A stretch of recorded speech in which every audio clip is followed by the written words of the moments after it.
Salut à tous, c'est Julien Ponce, bienvenue dans cette vidéo. On va faire un peu une nouvelle série.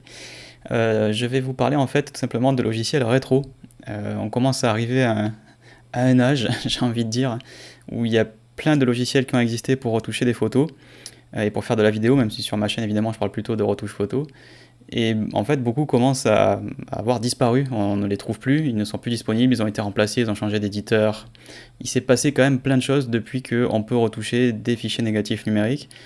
Le premier choc, on va dire, qui a matérialisé ce phénomène, c'était vers 2015, si je me souviens bien, quand Aperture, le logiciel d'Apple, a disparu, ou en tout cas quand ils ont annoncé qu'ils allaient arrêter de le développer.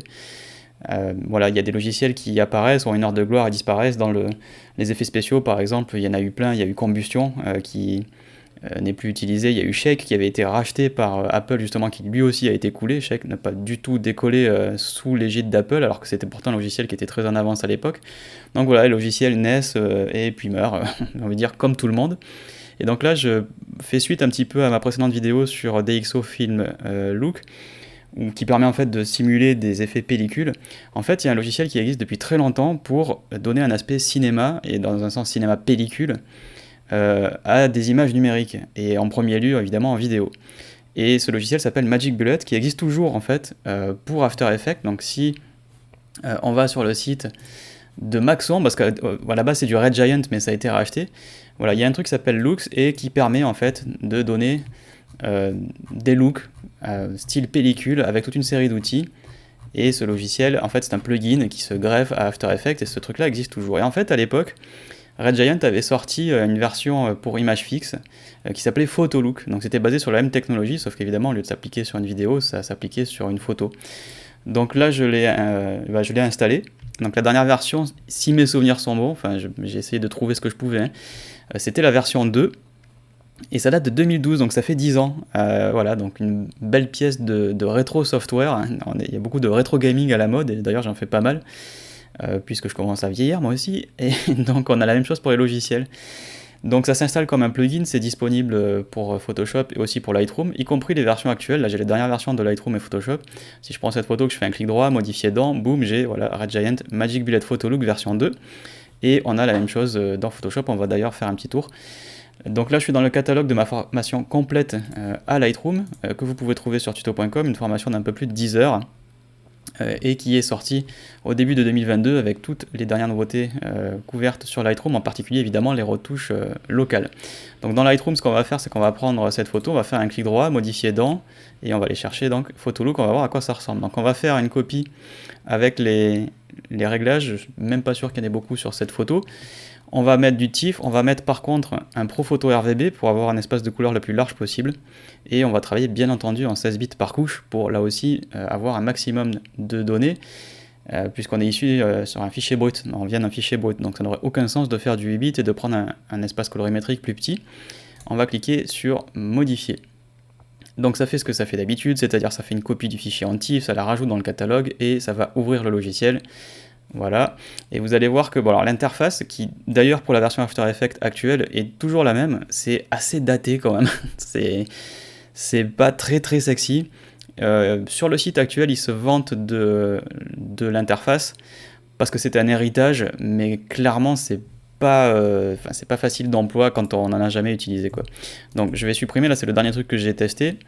Donc comment ça se découpe? Ça se découpe en fait sous une forme où on a sur la gauche les looks, donc voilà, on a plein de pré-réglages qui sont prêts à l'emploi, où en un clic on applique un truc, on va prendre par exemple, tac, ici, on peut aller chercher, hop, un look, on clique, boum, ça s'applique, vous voyez que d'ailleurs c'est assez rapide, et on va avoir sur la droite les différents contrôles, donc quand on clique sur ces trucs en bas, qui sont les différents outils, on a les options qui s'affichent sur la droite, et donc cette zone du bas, elle est divisée en plusieurs familles, donc je vais là aussi revenir à 0 pour qu'on comprenne bien.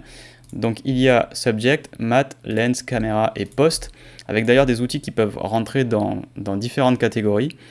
Et du coup, si je veux faire un truc à la main, eh ben en fait on a ici Tool, et là du coup on va pouvoir chercher tous les outils selon chaque famille, donc Subject, Matte, Lens. Vous voyez que d'ailleurs Exposure par exemple rentre dans toutes les catégories. Et du coup ça nous permet de mélanger plein de trucs. Ça fonctionne, vous voyez, du coup un tout petit peu comme DxO, alors pas en termes d'interface, mais c'est le même système, c'est-à-dire on branche des outils les uns à la suite des autres, et on mélange. Donc en gros, je pourrais par exemple aller chercher dans le tool, et dire que je vais aller dans le sujet, et je vais faire, donc par exemple là ce que je vais faire, c'est envoyer tout simplement un petit contraste, qu'on va mettre sur le sujet, et vous voyez que ça va contraster évidemment toute l'image assez vite avec 3 décimales, donc on peut faire des choses ici, vous voyez, au clavier pour rentrer une valeur très fine, si on veut, on peut faire un, hop, je vais activer mon clavier numérique, hop, 0,15, on peut faire un petit peu plus si on le fait à la souris, on peut aller chercher sur l'objectif, hop, on va envoyer une vignette, on peut les cumuler, donc cette vignette, on peut aussi envoyer en plus, par exemple, un contour un peu flou, pour que la vignette voit la face. Alors là, c'est très très fort, donc on va faire augmenter la qualité du blur, mais on va le faire assez doux. Et vous voyez que j'ai un contrôle sur l'écran pour venir choisir où est-ce que je l'applique.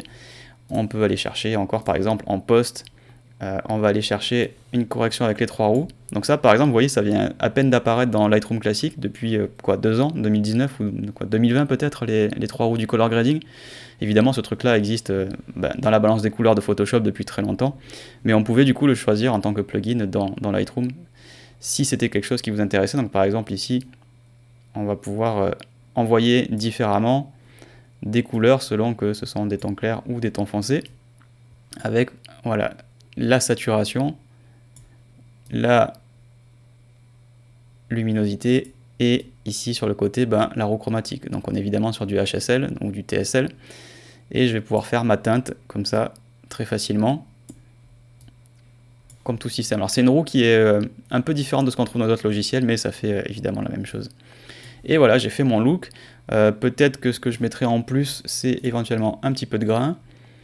Donc film grain, hop, qu'on va rajouter à la suite, que l'on va mettre en monochromatique, parce que du grain RGB c'est quand même pas très beau. Et on va se mettre autour de, voilà, à peu près, on va se mettre 2%, quoi. Si j'arrive, hop, on double-clique, voilà, entrée, et j'ai mis mon petit grain. Et vous pouvez faire une comparaison en activant ou désactivant la chaîne d'outils, le toolchain en bas. Et vous avez un truc qui est assez cool aussi. Donc déjà, on peut sortir plein d'histogrammes et de vectorscope pour voir un peu ce qu'on fait sur les couleurs. Donc ça vous donne quand même un contrôle assez accru sur ce que vous faites pour voir si vous touchez bien les noirs et les blancs les plus purs. Et si vous faites du décalage entre les couches, évidemment, ce qui est carrément le cas ici, puisque évidemment on a des tons sombres qui sont beaucoup plus bleus que les tons clairs. On a aussi un masque qui nous affiche les teintes associées à la peau, donc plutôt sur le orange, sur lesquelles d'ailleurs on peut faire des choses en allant chercher des saturations qui sont donc ciblées. C'est un peu ce que fait Capture One par exemple, et ça on peut le faire du coup dans Photoshop via Magic Bullet. Et on a ensuite ici toute une série de looks que l'on peut passer en diaporama pour les voir les uns à la suite des autres. Donc ensuite, il suffit de cliquer sur Save et on va se retrouver avec un TIFF qui a été rendu dans Lightroom et qui est présent dans le catalogue. Donc ça veut dire que déjà en 2012, avec un Lightroom qui disposait quand même de moins d'outils qu'aujourd'hui, 2012 on est sur du Lightroom 4 si mes souvenirs sont bons, quoi. Peut-être entre 3 et 4. Je sais que le 6 est sorti en 2015, ça commence à dater maintenant, hein. Et donc on pouvait quand même faire du coup des trucs sympas qu'on ne pouvait pas forcément faire avec Lightroom, qu'on pouvait faire évidemment avec Photoshop, bien entendu. Et donc voilà, maintenant j'ai mes deux images ici, et vous voyez que je peux les comparer. Et voilà ce que j'ai rendu. On peut afficher, vous le voyez, à 100% pour voir la qualité de l'image, et c'est quand même évidemment un beau rendu, avec un flou sur les côtés qui est granulé. Voilà, tout de suite on a un cachet un peu plus argentique, un peu plus cinéma argentique.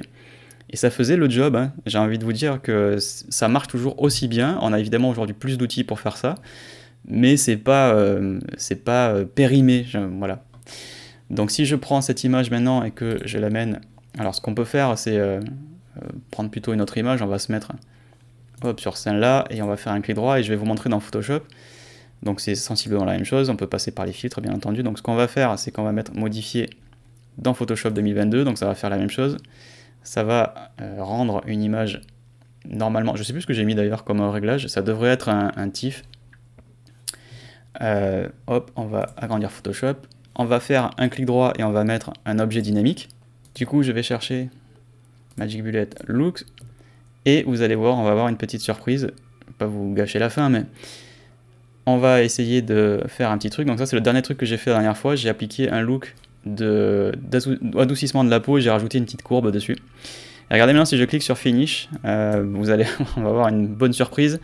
On applique le Magic Bullet sur notre calque dynamique. Donc en gros, là, ce qu'on devrait, c'est avoir une ligne qui nous permet de diluer en gros notre filtre Magic Bullet Photo Look et d'en faire un masque. Et boum, vous voyez qu'en réalité, j'ai une image noire. Donc quand je désactive le filtre, vous voyez que ça revient. Et le fait d'activer Magic Bullet, en fait, il rend une image noire. Donc je sais pas exactement ce qui le fait planter. Ça pourrait être plein de choses. Ça pourrait être le fait qu'il est en 16 bits plutôt qu'en 8 bits, même si originellement ce logiciel sait travailler en 16 bits. Ça peut être le fait qu'il est sur un filtre dynamique. Donc ce qu'on peut faire, c'est enlever. On va revenir et on va enlever le filtre dynamique. On peut même, d'ailleurs, je suis bête, mais revenir à la version précédente. On va revenir au tout début. Et on va essayer de réappliquer le Magic Bullet Look qui est dans la liste et le mettre sur un calque normal. Et là, vous voyez que ça fait pareil. Donc clairement, on est sur un problème probablement de compatibilité. Photoshop a pris 10 ans de plus. Le logiciel date de 2012. Il n'est pas impossible qu'au niveau du moteur, ça ne puisse plus communiquer. Et je vais tenter un dernier truc. C'est que je vais me mettre en mode 8 bits par couche et venir refaire un Magic Bullet. Et là, vous voyez que ça marche.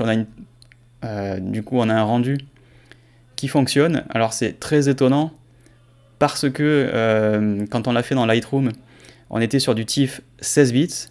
Et ici, cette image, elle a été rendue sur le TIFF. Donc, ce qu'on va faire, c'est qu'on va regarder dans Photoshop. On va modifier dans Photoshop l'original, celle que l'on a calculée dans Lightroom. Alors, il m'a dit que cette photo était modifiée dans une application externe. On va lui mettre d'écraser les paramètres. Et en fait, vous voyez que l'image qui a été calculée par Magic Bullet Photo Looks dans Lightroom, donc c'est bien ce qu'on a fait tout à l'heure, elle est en RVB16. Donc il est capable de travailler en 16 bits, mais il n'est pas capable de le faire dans Photoshop en tant que plugin si l'image qu'on lui envoie est en 16 bits. Ça s'affiche, mais quand on calcule et qu'on met Finish, en gros, le fichier est noir, quoi.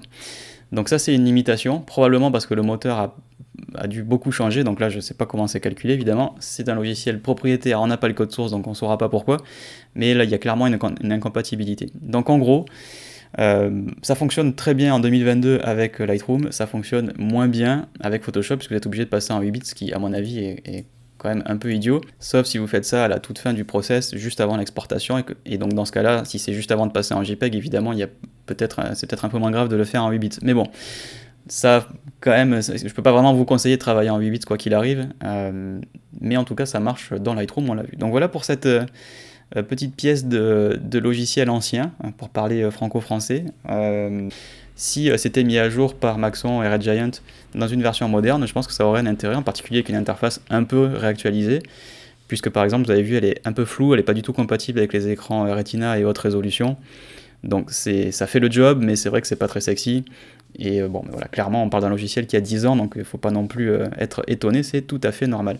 Voilà, si vous avez la possibilité de le trouver et de l'essayer, je vous encourage à le faire. Et si ça vous intéresse d'avoir comme ça des tests de logiciels anciens, qu'on voit des trucs un peu vieux et qu'on les déterre et qu'on regarde de quoi ils étaient capables et est-ce que ça a un intérêt aujourd'hui, faites-le moi savoir, parce que j'aimerais bien explorer cette nouvelle ligne éditoriale sur la chaîne YouTube, pour qu'on puisse découvrir des choses ensemble qu'on n'avait peut-être pas pu découvrir à l'époque, ou qui étaient passées sous le radar et qui ont pourtant un intérêt pour notre travail créatif. En tout cas, merci beaucoup de m'avoir suivi.